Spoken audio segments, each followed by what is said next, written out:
بسم اللہ الرحمن الرحیم۔ حماس اور اسرائیل کے درمیان جنگ بندی کے لیے مذاکرات کا دوسرا دور بھی بغیر کسی پیش رفت کے ختم ہو گیا ہے۔ قطر کے دارالخلافہ دوحہ کی دو الگ الگ عمارتوں میں مصری اور قطری ثالثوں کے ذریعے ہونے والی یہ مذاکرات 3.5 گھنٹے تک جاری رہے۔ مذاکرات کے حوالے سے دونوں فریقوں نے ایک دوسرے پر غیر سنجیدگی کا الزام عائد کیا ہے، تاہم فلسطینی مذاکرات کاروں کا یہ کہنا درست لگتا ہے۔ اسرائیلی مذاکراتی ٹیم محدود اختیارات کے ساتھ مذاکرات میں شرکت کر رہی ہے اور بظاہر یوں دکھائی دیتا ہے کہ انہیں معاہدے کو حتمی شکل دینے کا اختیار نہیں۔ اس بات کی تصدیق امریکی صدر سے ملنے کے لیے امریکہ روانہ ہوتے ہوئے اسرائیل کے وزیر اعظم بنجمن نتنیاہو نے بھی کر دی ہے، جن کا کہنا تھا کہ انہوں نے اپنی ٹیم کو مذاکرات میں شمولیت کے لیے بھیجتے ہوئے کہا تھا کہ اسرائیلی شرائط پر معاہدہ کر کے آئیں۔ صاف ظاہر ہے کہ یہ بات حماس قبول نہیں کرے گی۔ اب ثالثوں کا کام پھر بڑھ گیا ہے کہ دونوں فریقوں کے درمیان معاہدے کے تمام نکات پر اتفاق رائے کی راہ ہموار کی جائے، مگر ایسا لگ رہا ہے کہ یہ کام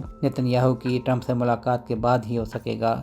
سہیل شہریار، پاک نیوز۔